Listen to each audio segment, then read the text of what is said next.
Big boss Malayalam season 7 live അപ്ഡേറ്റിലേക്കാണ് പോകുന്നത്. അല്പസമയം മുൻപ് ജിഷിൻ, ഷാനവാസ്, അനീഷ് ഇവർ മൂന്നുപേരും കൂടി ഇരുന്ന് സംസാരിക്കുകയാണ്.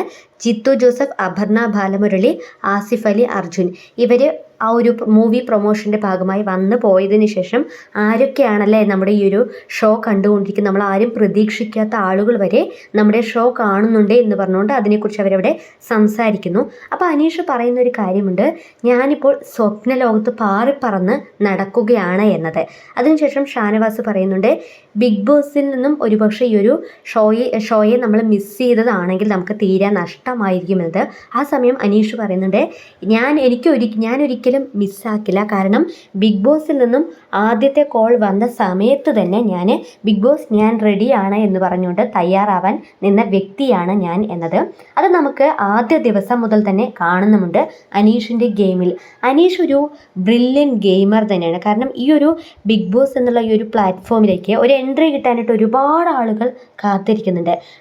അങ്ങനെ ഇരിക്കെ അനീഷിനെ പോലുള്ള ഒരു കോമണർ അല്ലെങ്കിൽ ഒരു സാധാരണക്കാരൻ 5 വർഷം ലീവ് എടുത്ത് ഗവൺമെൻറ് സർവീസിൽ നിന്നും 5 വർഷം ലീവ് എടുത്ത് ഇത്രയും വലിയൊരു ഷോയിൽ വന്നിട്ടുണ്ടെങ്കിൽ ആ ഒരു വ്യക്തിയുടെ ഉള്ളിലുള്ള ആ ഒരു ഫയർ എത്രയാണ് എന്നുള്ളത് നമുക്ക് ഊഹിക്കാവുന്നതേ ഉള്ളൂ അല്ലേ. ഞാനിപ്പോൾ ഇത്രയും പറയാനുള്ള പ്രധാന കാരണം മറ്റൊന്നുമല്ല, 8ാമത്തെ ആഴ്ചയിലെ നോമിനേഷൻ പൂർത്തീകരിക്കപ്പെട്ടു കഴിഞ്ഞല്ലോ. അപ്പോൾ ഈ സമയത്ത് അനീഷിന് നോമിനേഷൻ ഉണ്ടായിരുന്നില്ല. വൈൽഡ് കാർഡുകൾ വന്നിട്ട് അനീഷിൻ്റെ ഒരു നോമിനേഷൻ പവർ ഇല്ലാതാക്കിയല്ലോ. അപ്പോൾ വീക്കെൻഡ് എപ്പിസോഡിൽ ലാലേട്ടൻ വന്ന ഒരു ക്വിസ് മത്സരം നടത്തിയതിന് ശേഷം അനീഷിൻ്റെ ആ ഒരു പ്രകടനത്തിൻ്റെ അടിസ്ഥാനത്തിൽ ലാലേട്ടൻ തൻ്റെ ആ ഒരു നോമിനേഷൻ പവർ തിരിച്ചു കൊടുക്കുന്നു.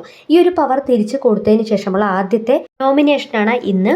അതുകൊണ്ട് തന്നെ ബിഗ് ബോസ് അനീഷിനോട് പറയുകയാണ്, അനീഷിനെ ഈ വീക്ക് നോമിനേറ്റ് ചെയ്യാം. അപ്പോൾ ഓപ്പൺ നോമിനേഷൻ വേണോ അതോ സീക്രട്ട് നോമിനേഷൻ, അതായത് close nomination, confession room nomination വേണോ എന്ന് ചോദിക്കുമ്പോൾ ആരെയും യാതൊരു ഭയമോ അല്ലെങ്കിൽ യാതൊരു ഇമേജ് കോൺഷ്യസോ അല്ലാതെ ബിഗ് ബോസ് ചോദിക്കാൻ കാത്തിരുന്ന മട്ടിൽ അനീഷ് പറയുകയാണ്, ബിഗ് ബോസ് എനിക്ക് ഓപ്പൺ നോമിനേഷൻ മതി എന്നത്. നമുക്കറിയാം കഴിഞ്ഞ വീക്ക് തന്നെ 8 പേരോട് ഇത്തരത്തിൽ ഓപ്പൺ നോമിനേഷന് എഴുന്നേൽക്കാനായി പറഞ്ഞപ്പോൾ പലരും മടിച്ചുകൊണ്ടാണ് എഴുന്നേറ്റത്. കാരണം നമ്മൾ ഒരാളെ നോമിനേറ്റ് ചെയ്യുന്ന സമയത്ത് ആ വ്യക്തിക്ക് നമ്മളോട് ദേഷ്യം തോന്നുമോ, അല്ലെങ്കിൽ നമ്മളെക്കുറിച്ച് എന്ത് വിചാരിക്കും എന്നുള്ള ഉത്കണ്ഠ കൊണ്ട്.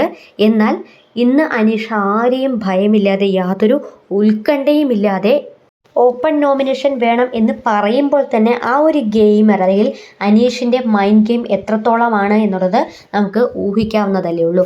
അതുകൊണ്ട് തന്നെയാണ് അനീഷ് മറ്റുള്ള മത്സരാർത്ഥികളിൽ നിന്നെല്ലാം വേറിട്ട് നിൽക്കുന്നു എന്നുള്ളത് ഓരോ പ്രേക്ഷകരും പറയുന്നത്. അപ്പോൾ ഷാനവാസും അനീഷും തമ്മിലുള്ള ആ ഒരു കോംബോ അല്ലെങ്കിൽ അവരുടെ ഈ ഒരു ഫ്രണ്ട്ഷിപ്പ് ഇത് അനീഷിനെ പാടെ താഴ്ത്തും, അല്ലെങ്കിൽ അനീഷിൻ്റെ ഗെയിമിനെ ഷാനവാസ് ഇല്ലാതാക്കും എന്ന് പലരും അഭിപ്രായപ്പെടുന്നുണ്ട്.